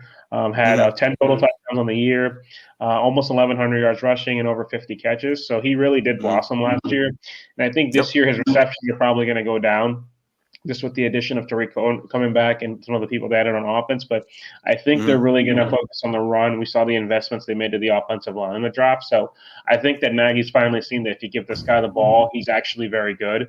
And he's a violent runner, and they invested in that offensive line. So I think this is where he's going to go in the draft, like round 5 and 6, maybe 4. I think this is going to be great value for him, and I think he could be sneaky, bottom half of RB1. All right, right on. We'll go reverse this time. We'll go Steve next. So I really like David Montgomery. I think you did hit it there where his usage might go down at times because we are getting Tariq Cohen back, Damian Williams in the offense. And I think I would hope the Bears maybe look to pass the ball a little bit more from last year. I think that's also if Justin Fields is in at quarterback. But looking at this draft that went here, Montgomery was sandwiched in between Javonte Williams and DeAndre Swift for Chris Carson. I'm taking David Montgomery over all of those guys 10 times out of 10. I think that he's a home run pick there. All right. What do you think, Nick? It's really hard for me to believe in anybody in the Chicago offense. No offense to you guys, but it's kind of hard. Montgomery did show very good progress, I felt, last year. I'm going to go with yes, just because I feel like they are going to lean on him to kind of help Fields get into a rhythm. It's really easy to exist as a rookie quarterback when you're handing off the ball, 4 out of 5 times. I think that they're going to try and take it easy with Fields to kind of get him acclimated to the NFL game, and Montgomery's going to be one of those guys that help him do that.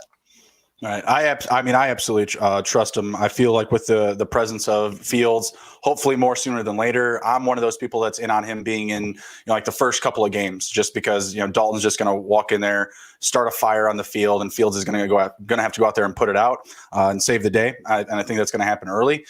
So I do think that Montgomery is going to be valuable, just because they're obviously going to have the upgrades at quarterback. I still see him though as that first and second down running back.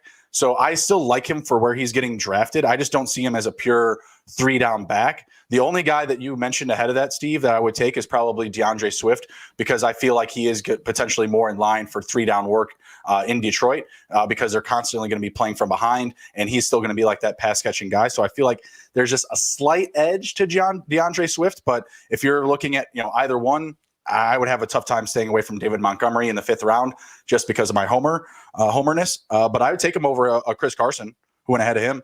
And I would probably also take him ahead of, honestly, I'd take him ahead of James Robinson right now, because James Robinson's going to have ETN eating out of his back pocket. Clyde Edwards-Helaire, I feel like that backfield just still has question marks to me. I don't think that he's really established himself as an every down back just yet. Miles Sanders, who I'm not high on, I would take him over Miles Sanders. I would probably cut it off at like the Austin Eckler. Like I got to take Austin Eckler. Still Josh Jacobs, who is going to have Kenyon Drake, eating into his workload. But Eckler, Antonio Gibson, J.K. Dobbins, Joe Mixon, even Najee Harris, I'm still probably taking. Well, I don't know about Najee Harris, but a lot of those guys I'm still taking ahead of Montgomery. But for that value, 5th or 6th round, trust. That's a home run for me. So that's another good one, Emron. I am going to go with my nomination with an early guy.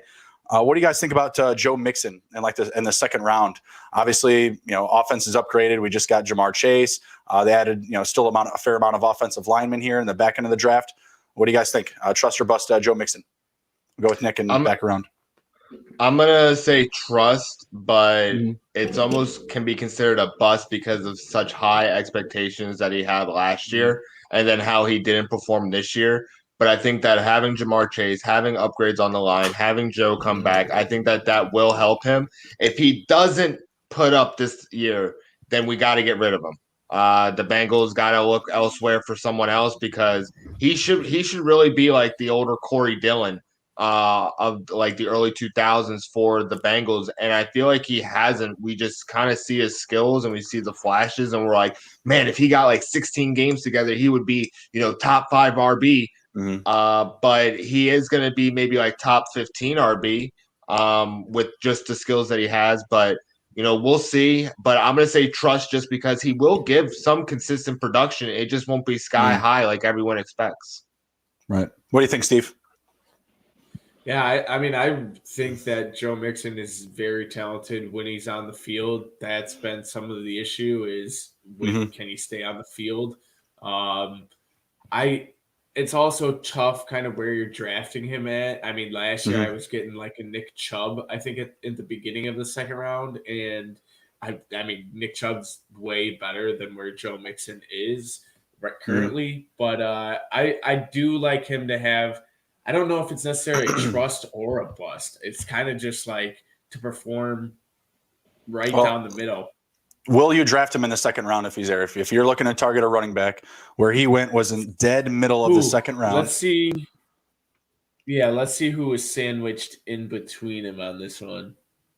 Najee Harris and J.K. Dobbins are on his ends. Ooh. I think I might like both of those. I'm also kind of a homer for Ohio State. I really like Ohio State, so I would probably go J.K. over him. I would take Aaron Jones over him. Oh yeah. Well, actually, I don't know. I mean, we got to figure out what's going on in Green Bay first before we're like, oh yeah, give me Aaron Jones for sure, no big deal. But does he get more opportunity if Aaron Rodgers is actually gone? I think it's a win-win for him either way. I think it's a win-win.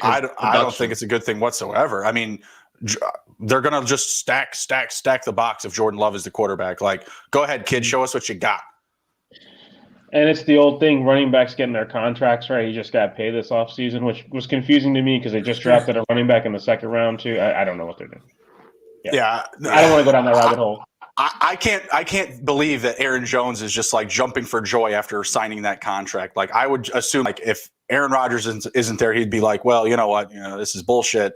I signed this contract on false pretenses. Get me out of here. I'm leaving too. Yeah.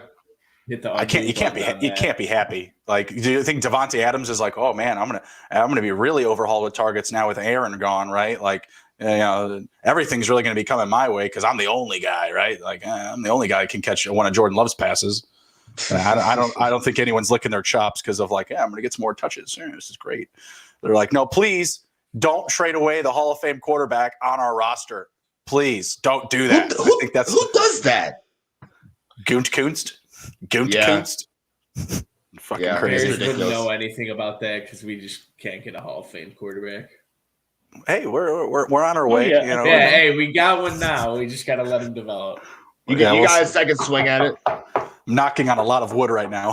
Poor kid. We got expectations for you, young man. Like, Emron, we'll get back to the Joe Mixon talk here. Trust or bust, buddy.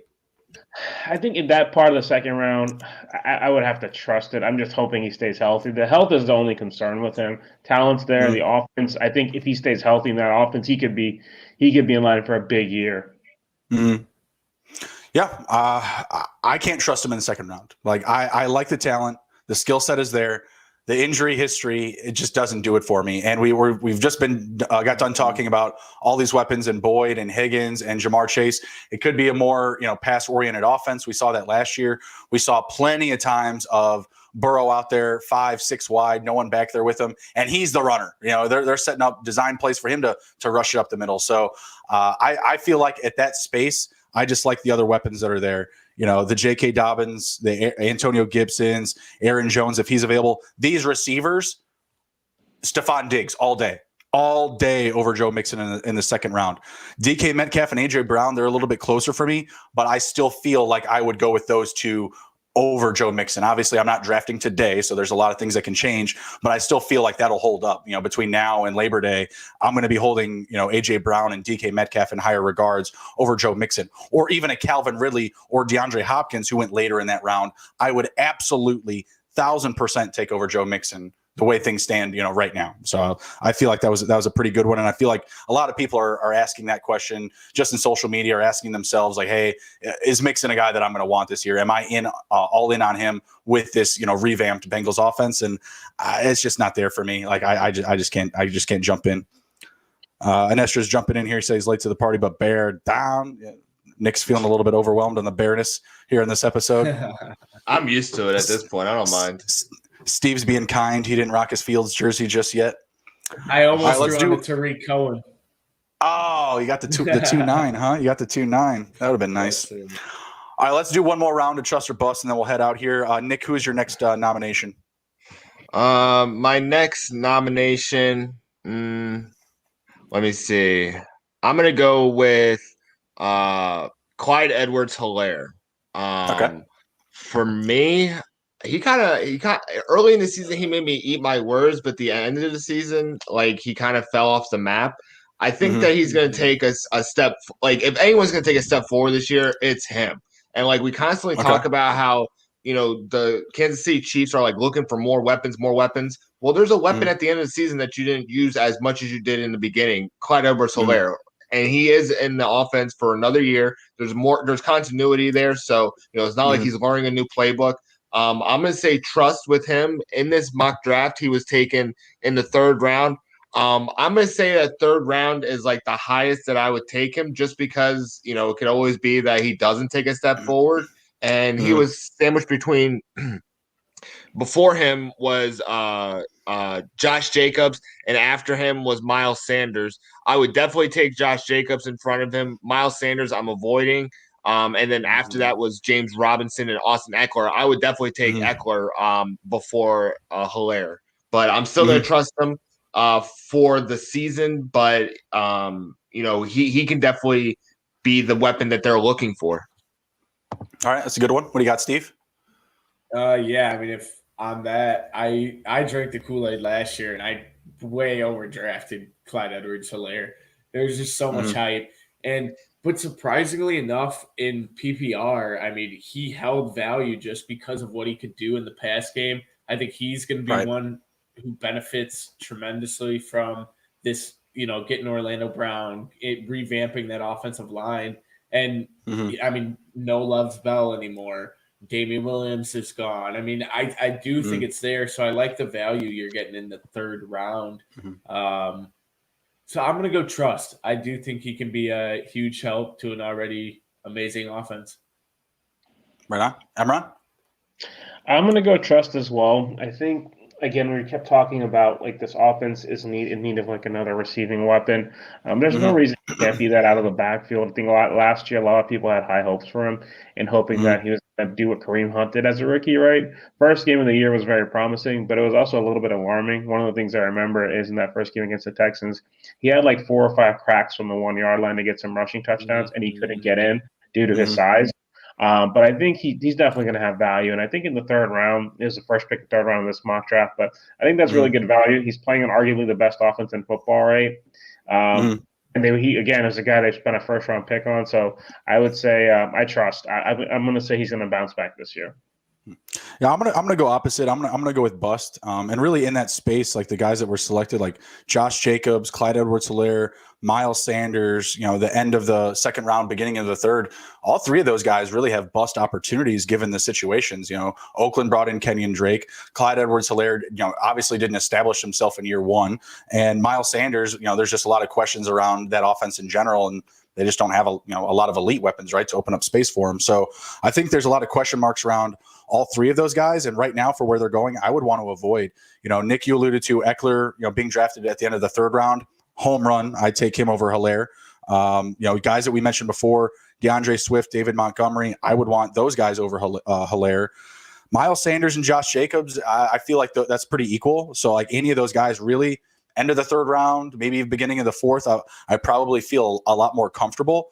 But yeah, the situation there, I've been talking, in previous episodes about Chiefs could just be one of those teams that go out and sign another guy. In the past 2 years, they added, who is it? LaShawn McCoy, and who was the other guy that they added at the last minute? Le'Veon Bell. Lev Bell. Duh. Yeah, Le'Veon Bell and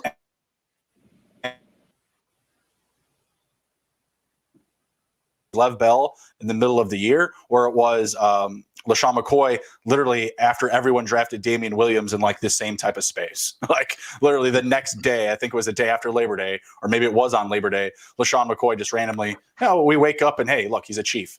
Oh, wake up. Your Dame Williams shares are running back marketplace is plundering. It was terrible, right? So I feel like they're just a team that kind of have that, that opportunity to just add a guy at any time. And I don't want to jump into that race just yet with Clyde Edwards-Helaire, especially if we're getting into like early drafts, this year. Dynasty, I think he's plenty of value, right? Like he's going to have a career there. He was their first overall pick. I just feel like he still needs another year to develop as that every down back. And I don't know if they still trust him as that guy. So, yeah, end of the third round, beginning of the fourth. I think it's not bad, but beginning of the third, end of the second, I got to go bust. Real quick, what would you rather have Kareem Hunt or Clyde Edwards-Helaire? Kareem Hunt. Ooh, for his value where he's drafted, probably Kareem Hunt. Probably just because he's going to go only around 7 or 8, I think so. Mm-hmm. Yeah, and with the value that he has as a handcuff is just, like we said all last year, he's a top 10 running back if Chubb gets hurt. I think he was top 10, even with his whole role over the year. I think he was like top 10, top 12. It was insane.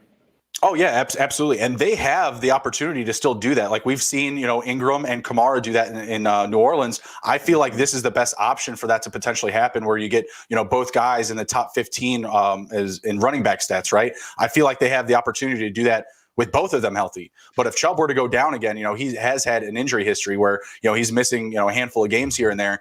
Hunt just immediately, he's in that top 10 running back conversation. And he just provides a ton of leverage with that opportunity, because if you roster him, and that does happen, like the trade bait that you have available to you is so powerful. Someone that may have lost another running back early on. We saw those big hitters last year, CMC, Saquon go down. Even Nick Chubb, obviously, maybe you just sell him back to the Nick Chubb owner who did take him, right? So it provides a lot of upside for just roster management in general. So yeah, I would definitely be in on him over Clyde Edwards-Helaire, who you're going to feel when you draft him, like you're going to feel like, hey, I got to start this guy every week. If you draft him in the beginning of the third round, that's your running back. That's a guy that you're just kind of committed to week in and week out, and you're going to have a hard time saying like, can I sit him down? He hasn't been consistent yet. Just going to be that looming, question mark over start or sit. So I'm going to go bust there, but let's move it on. What do you got, Steve? What's your pick? So mine is Austin Eckler. Okay. I think that they improved their offensive line a lot this year compared to where they were yesterday. I think last year, and then I think he comes back fully healthy, doesn't have any hamstring issues. New coach out there. I like what him and Justin Herbert can do. I like him out of the backfield, pass catching back. So I am all over Austin Eckler this year. You're getting to fall, at a lesser value because of the injury history last year. Right on. What you got, Imran? So Eckler, I like Eckler. And especially this offense is so prolific that they have in the Chargers. They just kind of stumbled upon Justin Herbert. His health does concern me a little bit. But the other thing that kind of wants me to say trust is when he was out, a lot of other running backs had the opportunity to kind of step in and take that role. Josh Kelly, Jeff Jackson, Balaj. No one really stepped in and said, yeah, he's not getting this job back, or I'm stepping in as number 2. So I'm going to say trust. And I think with this offense, it's going to be high flying. And I think they're going to really use him a lot as a receiver, and I think he's going to have great value. So I'm going to say trust, and I think Rister's right here at the end of the third round. I think that's a good spot for him. Oh, absolutely. I would take him a lot higher than that. So I'm definitely going to go trust everything that you alluded to already. The passing volume from Herbert, being the lead guy there. The guys behind him, yeah, they're okay, but they're just filling. They're just little plug and play guys.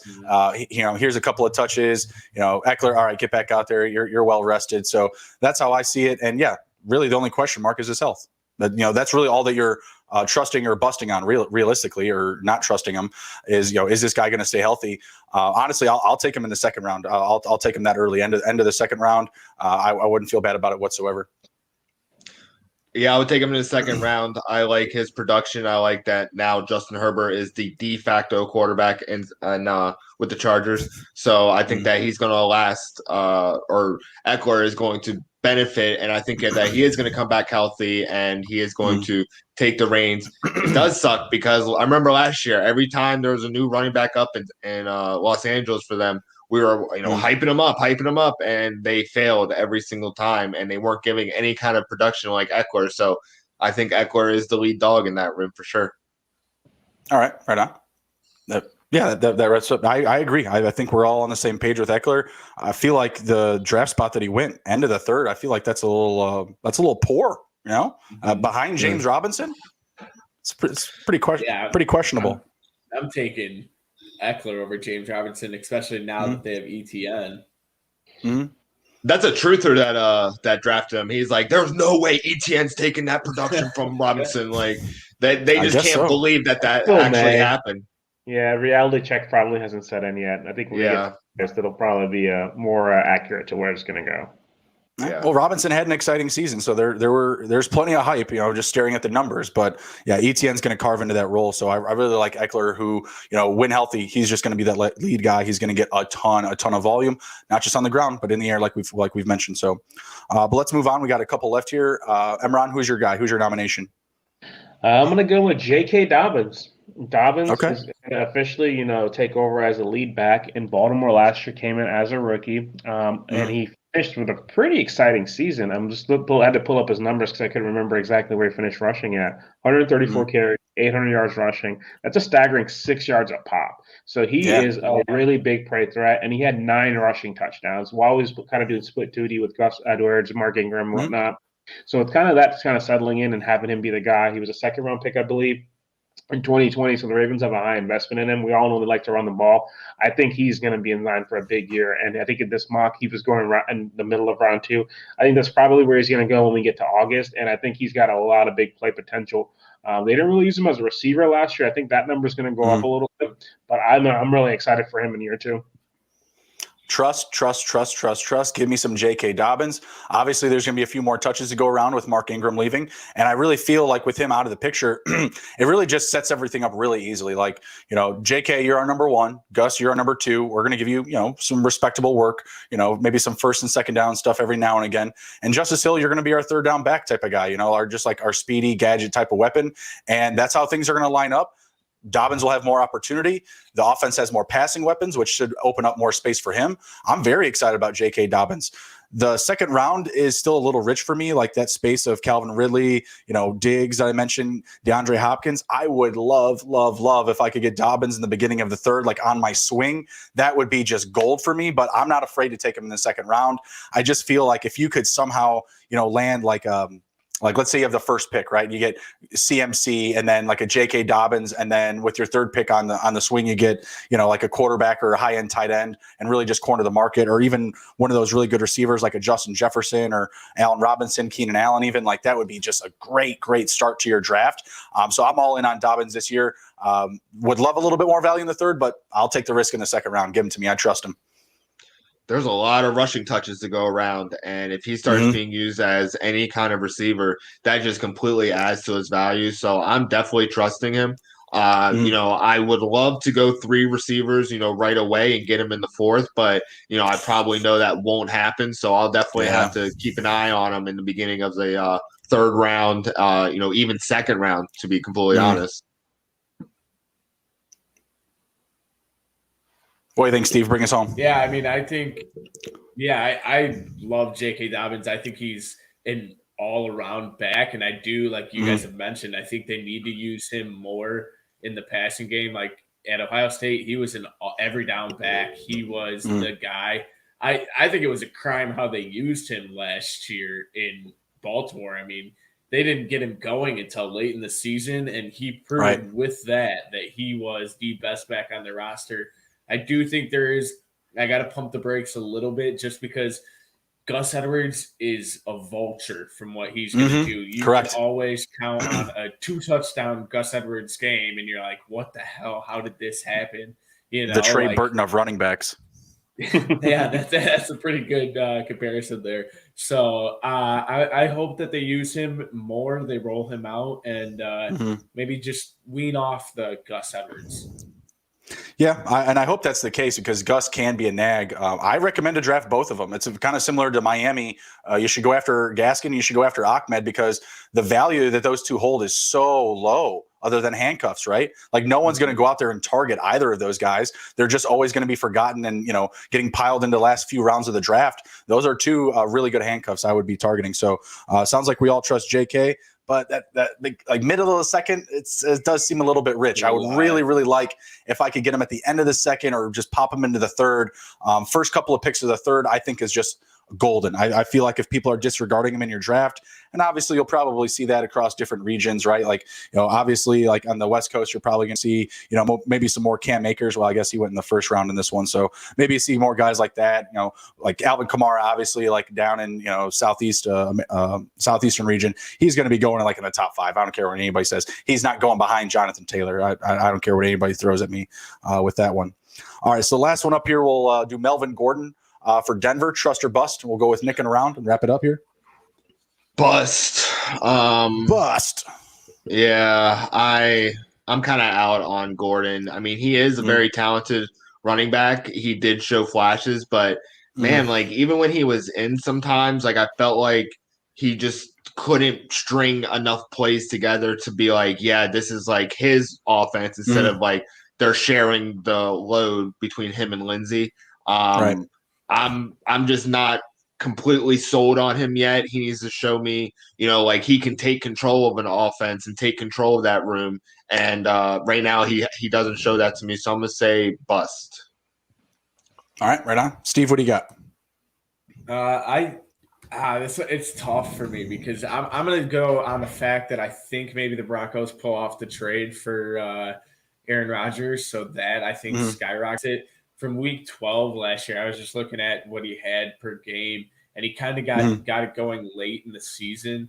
I just remember, 2-3 years ago when Melvin Gordon just was like an animal, and it was like you wanted everything you could to get him in fantasy. And then he did the holdout the following year, and it was just like ever since worst decision. He hasn't been an ultimate failure it was the least effective ever, and literally cost his team games. So it's really tough for me. I think it's more of a guy that I wouldn't be going out to grab. It's more, hey, if he falls in my lap, maybe I give him a look because there is upside there because we've seen it before.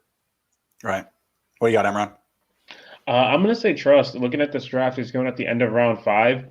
Looking at what's done in his career, he's always been good for close to 9 to 10 touchdowns total every year. Last year, mentioned, he did step it up in the second half, and I think with Phillip Lindsay being on, they did draft Javonte Williams, but I think he's more going to be there to spell him. But he gets the red zone, red zone rushes. He had a good yards per average.